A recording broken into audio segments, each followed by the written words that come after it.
Autobiography of a Yogi, Chapter 20. We do not visit Kashmir. Father, I want to invite Master and 4 friends to accompany me to the Himalayan foothills during my summer vacation. May I have 6 train passes to Kashmir and enough money to cover our travel expenses? As I had expected, Father laughed heartily. This is the 3rd time you have given me the same cock and bull story. Didn't you make a similar request last summer and the year before that? At the last moment, Sri Yukteswarji refuses to go. It is true, Father. I don't know why my Guru will not give me his definite word about Kashmir. But if I tell him that I have already secured the passes from you, somehow I think that this time he will consent to make the journey. Father was unconvinced at the moment, but the following day, after some good-humoured jibes, he handed me 6 passes and a roll of 10-rupee bills. I hardly think your theoretical trip needs such practical props, he remarked, but here they are. That afternoon, I exhibited my booty to Sri Yukteswar. Though he smiled at my enthusiasm, his words were non-committal. I would like to go. We shall see. He made no comment when I asked his little hermitage disciple Kanai to accompany us. I also invited 3 other friends, Rajendra Nath Mitra, Jotin Audi, and 1 other boy. Our date of departure was set for the following Monday.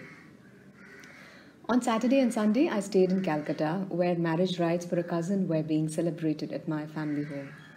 I arrived in Serampore with my luggage early Monday morning. Rajendra met me at the hermitage door. Master is out walking. He has refused to go.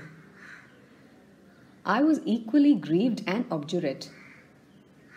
I will not give Father a 3rd chance to ridicule my chimerical plans for Kashmir. Come, the rest of us will go anyhow. Rajendra agreed. I left the ashram to find a servant. Kanai, I knew, would not take the trip without Master, and someone was needed to look after the luggage. I bethought myself of Bihari, previously a servant in my family home, who is now employed by a Serampore schoolmaster. As I walked along briskly, I met my Guru in front of the Christian church near Serampore courthouse. Where are you going? Sri Yukteswar's face was unsmiling.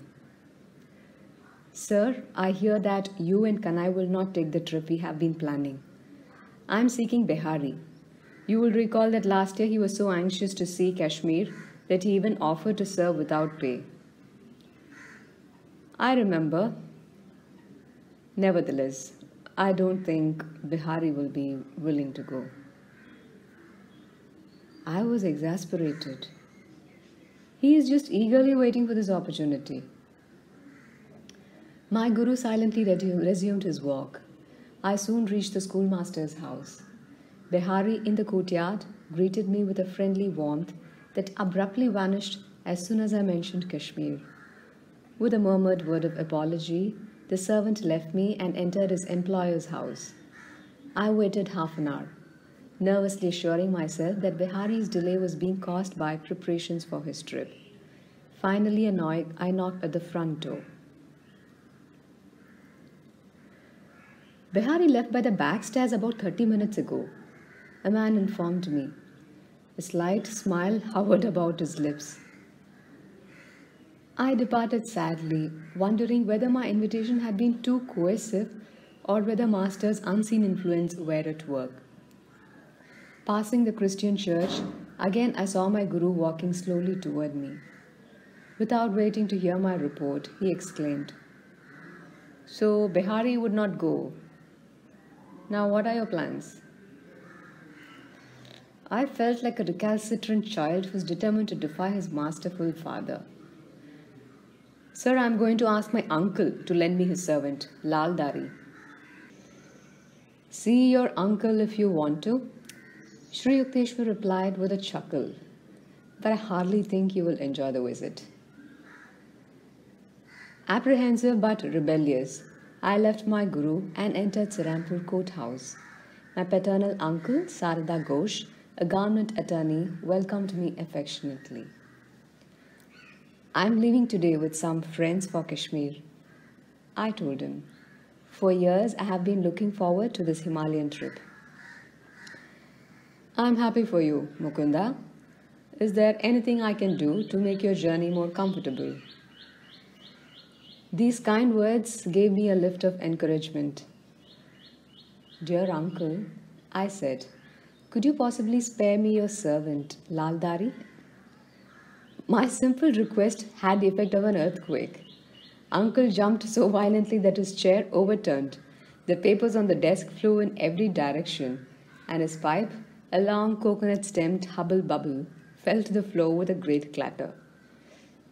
You selfish young man, he shouted, quivering with wrath. What a preposterous idea! Who will look after me if you take my servant on one of your pleasure jaunts? I concealed my surprise, reflecting that my amiable uncle's sudden change of front was only one more enigma in a day fully devoted to incomprehensibility. My retreat from the courthouse office was more alacritous than dignified.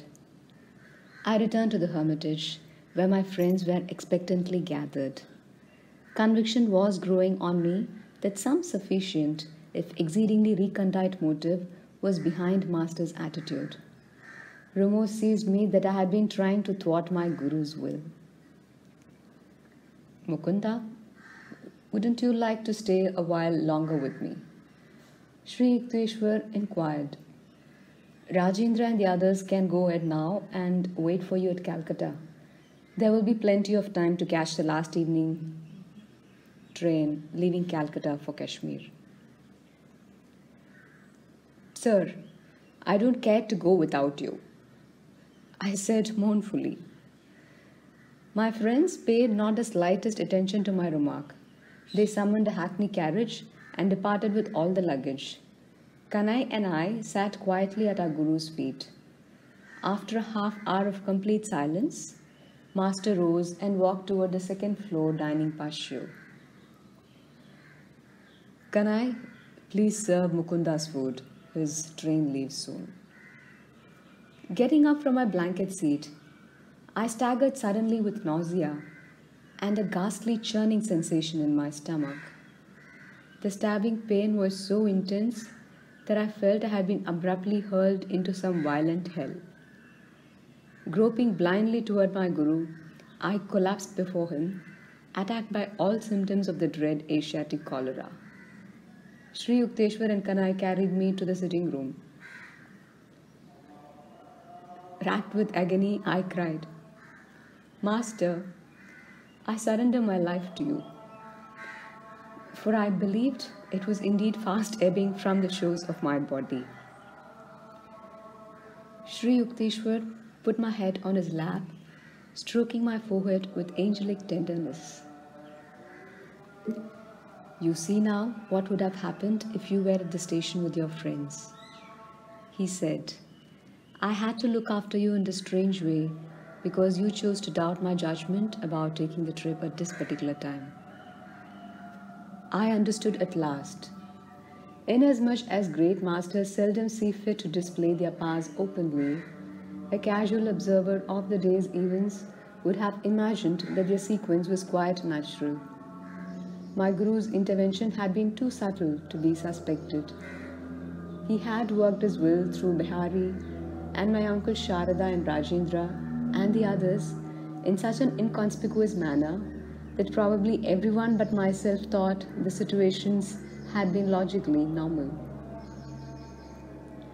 As Sri Yukteswar never failed to observe his social obligations, he instructed Kanai to go for a specialist and to notify my uncle. Master, I protested, only you can heal me. I'm too far gone for any doctor. Child, you are protected by the divine mercy. Don't worry about the doctor.